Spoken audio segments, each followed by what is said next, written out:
Ya, shalom Bapak Ibu Saudara, kita berjumpa lagi dalam renungan harian GP Kris Pangkal Pinang. Nah, hari ini saya akan membawakan tentang pengharapan, masih dalam topik komunitas yang penuh harapan. Kita akan bahas 4 landasan dalam pengharapan. Nah, saudara, dalam surat Paulus kepada jemaat Kolose yang akan menjadi landasan renungan kita hari ini, ada 4 hal yang akan disampaikan oleh saya pada hari ini.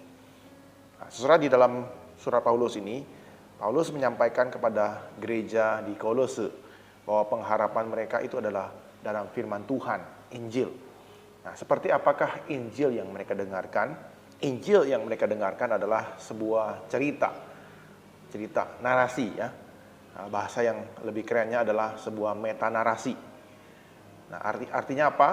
Metanarasi adalah sebuah kisah yang memiliki kuasa untuk mengubahkan. Nah, menurut James Bryan Smith, metanarasi Kristen itu punya 4 dasar. Ya, diambil dalam kitab Kolose ini. Pertama adalah kematian, kebangkitan, kenaikan, dan kedatangan kembali. 3 hal ini adalah tentang Yesus. Nah, kita akan bahas bersama-sama. Pertama adalah kematian. Kolose 3 ayat 3, sebab kamu telah mati dan hidupmu tersembunyi bersama dengan Kristus di dalam Allah. Nah, saudara, kita tahu bahwa Yesus telah mati di kayu salib. Ini fakta yang kita tahu, kita dengarkan terus-menerus. Inilah dasar iman kita. Nah, saudara, kita tahu semuanya bahwa banyak orang meragukan kematian Kristus. Tapi ini adalah fakta sejarah yang kita percayai, bukan hanya cerita dongeng saja. Tapi sejarah, penelitian, dan arkeologi menyatakan bahwa Yesus memang mati kayu salib. Nah, saudara, iman bahwa Yesus itu mati dan kita juga ikut mati bersama-sama Yesus, ini jarang sekali diajarkan. Kita tahu Tuhan Yesus mati, namun kita, umat percaya yang telah menerima Dia sebagai Tuhan dan Juru Selamat, ikut mati bersama-sama dengan Dia. Itu jarang sekali kita dengar. Nah, saudara, fakta ini ada dalam surat-surat Paulus. Dan dalam suratnya ini, dalam Kolose ini, Paulus mengatakan mereka, jemaat Kolose, sudah mati. Mati untuk apa? Mati untuk kehidupan mereka yang lama. Apa artinya kehidupan mereka yang lama? Bahwa kehidupan yang lama itu berprinsip pada diri sendiri, untuk saya sendiri, dan dengan kuasa dunia ini. Penuh dengan semangat kompetisi, konflik, perang, yang kuat yang menang, bahwa kekayaan itu akan mendatangkan kebahagiaan, dan seks itu adalah cara untuk memuaskan diri. Itu adalah semua pikiran dunia, kuasa dosa. Dan semuanya ini sudah dihancurkan dalam kematian Yesus Kristus di atas kayu salib. Nah, mati atas diri sendiri. Itulah artinya kita menghayati Kristus Yesus telah mati atas dosa kita. Nah, Yesus mengundang kita untuk mati, bukan mati di kayu salib seperti Dia, tapi untuk menyangkal diri kita, menyangkal kehidupan lama kita. Mati atas kedagingan kehidupan kita. Nah, itu artinya dasar pengharapan kita. Kita sudah mati bersama-sama dengan Kristus. Nah, saudara, cerita yang kedua adalah kebangkitan Kristus. Dalam Kolose pasal yang kedua ayat 12 dikatakan, karena dengan Dia kamu dikuburkan dalam baptisan, dan di dalam Dia kamu turut dibangkitkan juga oleh kepercayaanmu kepada kerja kuasa Allah yang telah membangkitkan Dia dari orang mati. Nah, saudara, banyak orang Kristen tidak sadar bahwa mereka telah dibangkitkan dalam kebangkitan Tuhan Yesus. Kuasa yang membangkitkan Yesus dari antara orang mati juga ada di antara kita. Saudara, yang lama telah mati, namun yang baru telah bangkit. Kehidupan kita sudah mati. Kita mati bersama-sama dengan Kristus atas dosa kita. Sekarang kita bangkit bersama-sama dengan Kristus. Senada dengan ini, Paulus juga mengatakannya dalam surat kepada gereja Korintus. 2 Korintus pasal 5 ayat 12. Jadi siapa yang ada di dalam Kristus, ia adalah ciptaan baru. Yang lama sudah berlalu, sesungguhnya yang baru sudah datang. Jadi artinya bangkit bersama-sama dengan Kristus itu adalah kita ini ciptaan yang baru. Ciptaan yang didiami oleh Kristus Yesus. Nah, saudara, kesadaran ini tidak hanya memberikan kita kekuatan, namun juga mempersatukan kita dalam satu keluarga kerajaan Allah. Kita semua dibangkitkan di dalam Kristus. Nah, saudara, sekalipun kita beda budaya, beda bahasa, kita tetap bisa bersatu bersama-sama. Jadi saudara, dasar pengharapan kita adalah kebangkitan Kristus. Bahwa kebangkitan Kristus juga adalah kebangkitan saya.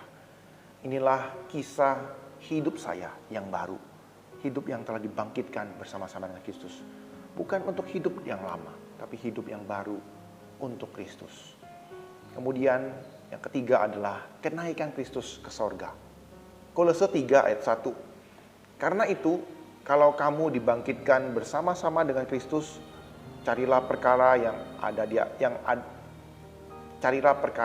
di atas, di mana Kristus ada, duduk di sebelah kanan Allah. Nah, saudara, kenaikan Kristus Yesus adalah kisah penting yang juga kita rayakan dalam Hari Besar Kristen secara nasional. Yesus Kristus naik ke sorga, duduk di sebelah kanan Allah Bapa. Ia bertahta sebagai penguasa. Dan suatu hari nanti, pasti setiap lutut akan bertelut, setiap lidah akan mengaku bahwa Yesus adalah Tuhan. Artinya, Yesus duduk di sebelah kanan Allah Bapa itu menyatakan bahwa karyanya sudah digenapi. Ia sudah menyelesaikan semuanya, misi Allah Bapa kepada dia. Nah, saudara, itulah artinya kita menghayati Yesus duduk di sebelah kanan Allah Bapa. Dan kita perlu mencari perkara-perkara yang ada di atas, di mana pekerjaan-pekerjaan Kristus itu sudah digenapi. Itulah artinya mencari perkara yang di atas. Kita menempatkan pikiran kita dan hati kita kepada karya Yesus yang sudah digenapi. Dan Yesus memberikan kita kemenangan. Nah, namun kita harus berjuang melihatnya. Kemenangan itu memang tidak diperlihatkan secara heboh, tapi ada bersama-sama dengan kita. Dan terlihat nyata lewat kelemah lembutan, pengampunan, dan kemurahan hati. Sama seperti yang Yesus tunjukkan dalam kehidupannya. Inilah yang menunjukkan kepada kita apa artinya mencari perkara yang di atas. Artinya kita menempatkan pikiran kita dan hati kita kepada hal-hal yang telah Yesus lakukan dan karyakan di dunia ini, yang sudah Dia genapi. Itulah sumber pengharapan dan kekuatan kita. Perkara-perkara yang telah Yesus lakukan dan genapi dalam kehidupannya di dunia ini. Nah, saudara, biarlah kenaikan Yesus ke sorga dan duduk di sebelah kanan Allah Bapa. Kita yang sudah dibangkitkan, kita boleh memikirkan hal-hal yang kekal, hal-hal yang Yesus lakukan dan genapi dalam kehidupannya. Kemudian kedatangan yang kedua. Kolose 3 ayat 4. Apabila Kristus yang adalah hidup kita menyatakan diri kelak, kamu pun akan menyatakan diri bersama dengan Dia di dalam kemuliaan. Nah, saudara, kedatangan Yesus yang kedua adalah bagian terakhir dalam iman kita yang memang belum dinyatakan. Gereja mengabarkan berita tentang Yesus yang telah mati, Yesus yang telah bangkit, dan Yesus yang sudah naik ke sorga, dan Yesus yang akan datang kembali. Nah, kedatangan Yesus yang kedua ini adalah janji tertinggi akan kesembuhan dan keadilan dan kesempurnaan yang akan digenapi oleh Yesus. Nah, saudara, pada waktu itu setiap rasa sakit akan berakhir, segala ketaatan dan pengorbanan kita akan terbayar. Kita akan benar-benar bersyukur dan puas, sukacita penuh begitu Yesus datang dalam kemenangan total, dalam kemuliaannya. Jadi payah kita tidak sia-sia dan kita melihat Tuhan menyempurnakannya. Pengharapan ini tentunya akan mempersatukan komunitas Kristen yang menanti-nantikan kisah happy ending ini. Nah, saudara, itulah 4 hal yang menjadi dasar kisah landasan pengharapan kita. Nah, gereja kita, komunitas kita, berdasarkan kematian, kebangkitan, kenaikan, dan kedatangan Yesus kembali. Nah, saudara, kita perlu mengingat hal ini senantiasa. Fase kisah ini kita hidupi dalam kehidupan kita. Mengapa penting untuk mengingat 4 poin ini, kisah ini, Kristus ini? Nah, saudara, pertanyaannya ada seperti ini. Ketika kita tahu siapa diri kita, siapa kita, itu benar-benar harus kita hayati, benar-benar harus kita resapi, maknai dalam kehidupan kita. Baru kita mencari tahu bagaimana kita hidup. Gerejanya adalah komunitas yang unik, yang akan melakukan apa yang seperti yang Yesus lakukan. Nah, saudara, kadang-kadang kita melupakan cerita ini. Padahal cerita ini, 4 hal ini adalah identitas kita. Sebelum kita melakukan segala sesuatu, kita perlu mengingat terus identitas kita ini. Karena semakin kita mengenal identitas kita, semakin kita mengenal Injil Tuhan, semakin kita akan menghidupinya.